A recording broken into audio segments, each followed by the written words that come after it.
Supernova. Une supernova est un phénomène conséquent à l'explosion d'une étoile qui arrive à la fin de sa vie. Cette explosion donne naissance à une autre soupe cosmique, laquelle favorise la formation des nouvelles étoiles.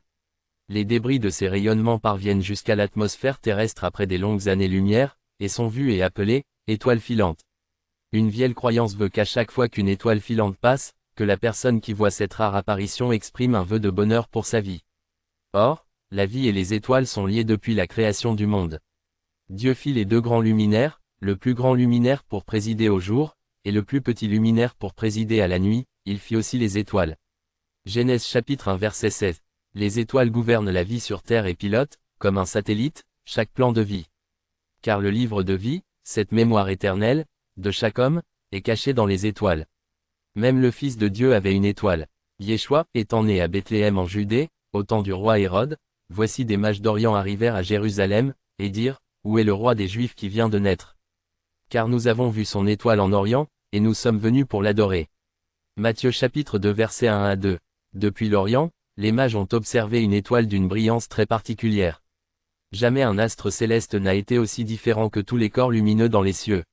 Les mages peuvent lire même dans cette étoile des messages voilés, voir la date et l'endroit exact, où est né le roi des Juifs. Juifs ou non juifs, notre destin est écrit dans les étoiles. Les magiciens et les sorciers peuvent le lire.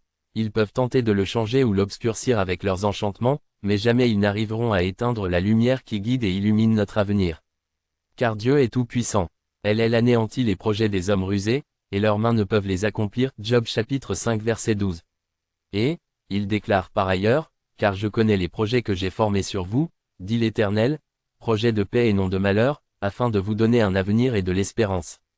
Jérémie chapitre 29 verset 11. Cette espérance, nous l'avons en Yeshua, qui est mort et ressuscité afin de remplir toutes choses. Son étoile s'est éteinte pour engendrer d'autres, supernova. Oui, supernova. Lorsque nous mourons quant au péché et au monde, nous explosons en puissance. Nous devenons un nouvel univers que le monde ne peut contenir ou maîtriser. Tout est multiplié au centuple. Mais avec son lot d'épreuves qu'il faut surmonter et vaincre. À celui qui vaincra, et qui gardera jusqu'à la fin mes œuvres, je donnerai autorité sur les nations.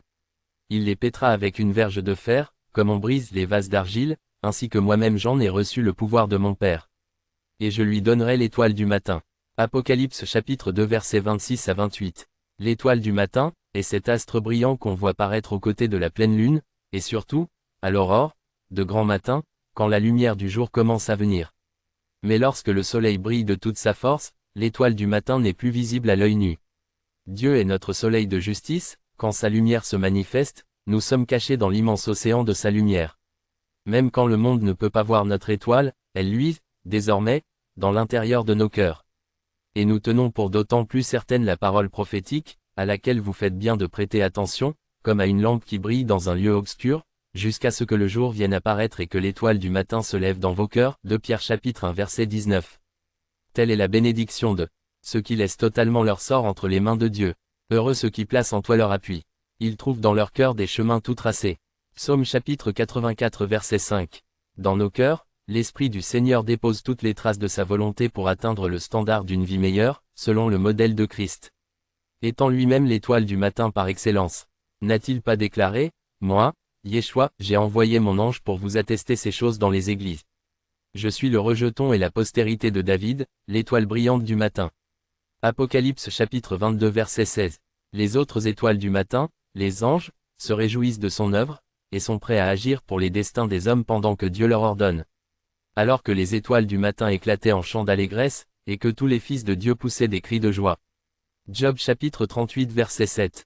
Nous aussi, nous sommes dans la joie, car lorsque le Fils de Dieu est mort, nous sommes morts avec lui, afin que nous éclatons à 1000 étoiles. Supernova, devenue définitivement une majorité aux cieux comme sur la terre. Pour de bon, c'est la loi de la majorité qui prime, tant au niveau spirituel que physique. Non seulement, Christ nous donne une étoile de vainqueur, mais fait de nous des étoiles qui s'engendrent à des millions d'aspects et de sphères dans tous les domaines que ce soit. Voilà pourquoi nous devons prendre conscience, que nous sommes une supernova. Ou, mieux pour l'exprimer, sommes-nous des supernovas. Présenté par Guy Gérard.